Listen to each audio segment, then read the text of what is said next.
평안하세요. 오늘도 주님께서 우리에게 허락하신 참 좋은 날입니다. 분주할수록 주님이 우리 곁에 계신 것을 기억하는 귀한 한 날 되기를 축복합니다. 기도하면서 시작합니다. 사랑과 은혜가 많으셔서 우리의 마음을 헤아리시고 우리의 부족함을 채우시는 아버지 하나님의 은혜에 감사합니다. 그 은혜로 오늘 우리가 주 안에 지내기를 원합니다. 내 영혼이 흔들리고 부족할 때 강건함을 더하여 주시옵소서. 우리가 육신의 연약함 때문에 눈에 보이고 경험하는 것 때문에 흔들리고 넘어질 때 주님이 우리를 구원해 주시고 우리의 기도로 응답해 주시고 또한 우리의 힘이 되어 주시옵소서. 오늘 하루 지내는 동안 믿음으로 주님을 의지할 때 우리 곁에 계시고 내게 은혜 베푸시기를 즐겨하시는 하나님과 동행하는 한 날 되게 하여 주시옵소서. 우리 주 예수 그리스도 이름으로 기도드립니다. 아멘. 오늘 우리가 함께 읽으실 성경은 시편 91편과 92편입니다. 그 중에 91편 14절과 15절을 받도록 하겠습니다. 하나님이 이르시되 그가 나를 사랑한즉 내가 그를 건지리라. 그가 내 이름을 안즉 내가 그를 높이리라. 그가 내게 간구하리니 내가 그에게 응답하리라. 그들이 환난 당할 때에 내가 그와 함께하여 그를 건지고 영화롭게 하리라. 아멘.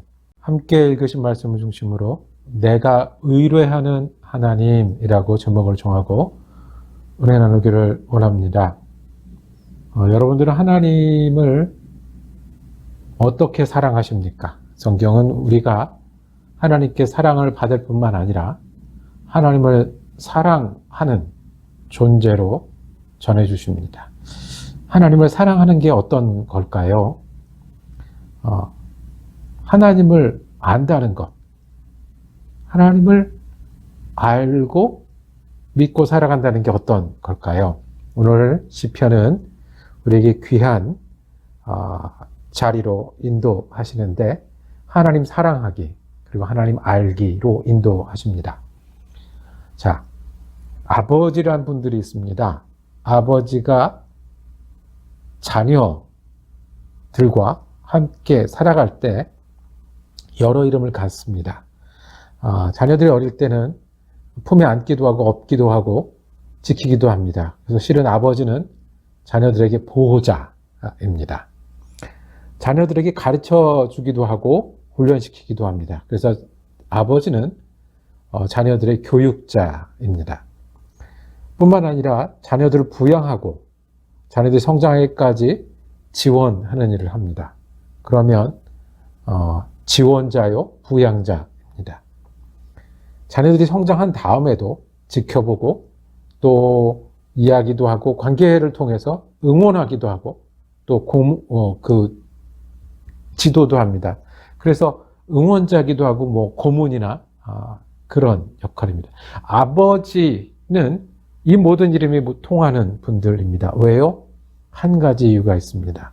아버지와 자녀의 관계이기 때문에 그렇습니다. 자녀에게 아버지는 보호자, 교육자, 부양자, 응원자, 고문, 지원자라는 여러 가지 이름이 있습니다. 하나님은 우리가 어떻게 부를 수가 있을까요?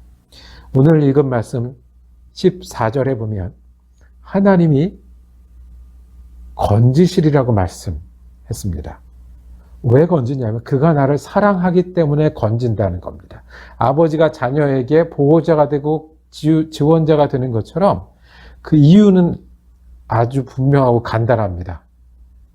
하나님을 사랑하니까 하나님이 건져 주신다라고 말씀을 합니다.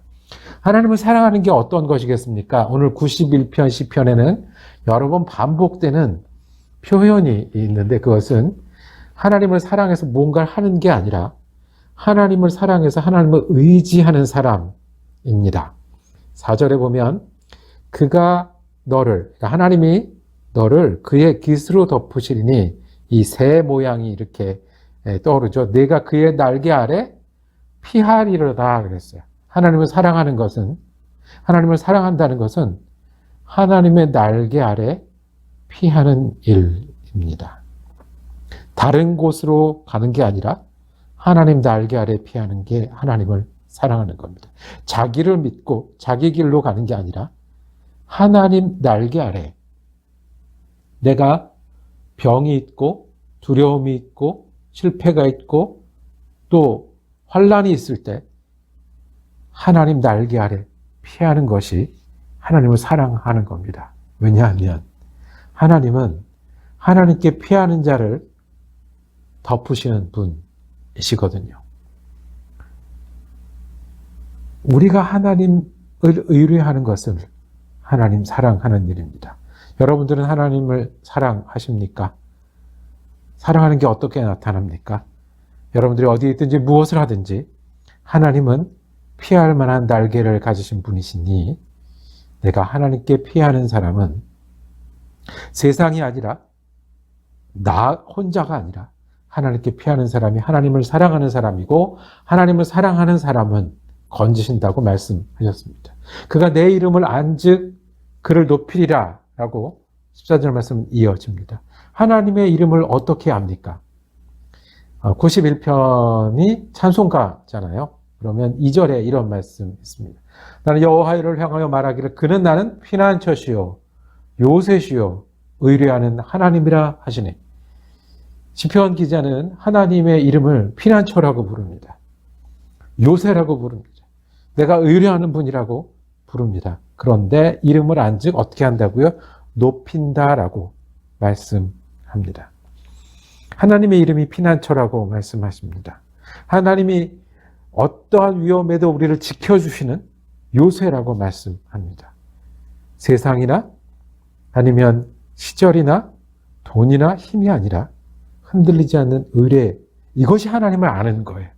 이것이 하나님의 이름을 제대로 부르는 거예요. 여러분은 하나님을 아십니까? 무엇라 부르십니까? 무엇라 여기십니까? 우리 교우들 중에는 장사하시는 분들이 있습니다. 참 존경스러운 거는 그 장사할 때 날마다 기도할 수밖에 없을 것 같아요. 아침에 기도하고 점심에 기도하고 왜냐하면 장사는 손님이 와야 되더라고요. 와서 물건을 사거나 여기서 평가를 좋게 내려야 되는 거예요. 근데 그거 내가 할 수 없는 게 많잖아요. 물건을 만들고 준비하는 것까지는 내가 하지만 손님을 오게 하고 손님이 찾게 하는 거는 어떻게 해요? 운전하시는 분이나 위험한 기계를 다루시는 분들이 있어요. 아침마다 기도가 저절로 나올 것 같아요. 나 혼자 잘해서 되는 것도 아니고 같이 일하는 사람, 같이 운전하는 사람, 다른 사람도 실수하지 않아야 내가 오늘 하루 일을 마칠 수 있는 거예요. 그래서 그분 장사하는 분들 운전하는 기도는 하나님이 시작하셨고 주신 시간이니까 하나님이 인도해 주세요. 그리고 하루를 마칠 때는 하나님이 하셨습니다. 내가 할 수 있는 게 요거밖에 없는데 내가 힘쓸 수 있는 게 이건데 하나님이 하셨습니다라는 기도가 저절로 나옵니다. 하나님을 아는 거예요. 하나님을 방패라고 부르고 하나님을 요새라 부르고 의뢰할 만한 하나님이라고 아는 거예요. 그러면 어떻게 하신다고요? 그를 높이리라. 어디까지요? 하나님의 자녀까지. 내가 하나님의 자녀로 살아가는 길은 하나님을 아는 거예요. 하나님을 요새로 피난처로 의뢰할 만한 분으로 아는 일입니다. 여러분들은 어떤 일을 가슴에 품고 있습니까? 하나님 사랑해서 하나님 의뢰하고 하나님 날개 아래 피하시는 은혜가 있기를 원합니다. 그러면 주님이 건지실 것입니다. 여러분 주님과 살아가면서 주님을 어떻게 부르고 어떻게 압니까? 하나님이 우리 의뢰할 만한 하나님이십니다. 다른 곳, 다른 일을 내게 줄 수 없는 그 신뢰를, 의뢰를 하나님은 가지고 계십니다. 여러분, 이 시간에 무엇을 가지고 그 날개 밑에 들어가기를 원합니까? 하나님을 무엇라 부르시겠습니까? 주님이 건지실 것이고 주님이 우리 이름을 높이실 겁니다. 15절은 이렇게 결론 짓습니다. 그가 내게, 즉 하나님을 사랑하고 하나님을 아는 사람이 하나님께 간구하리니 내가 그에게 응답하리라. 그들이 환난 당할 때 내가 그와 함께하여 그를 건지고 영화롭게 하리라. 하나님을 사랑하는 해서 하나님께 피하고 의뢰하십시오. 하나님을 하나님으로 부르고 하나님으로 여길 때 주님이 우리를 구원하실 겁니다. 오늘은 각자 주님께 피하고 주님의 이름을 부르는 기도하면서 마치겠습니다.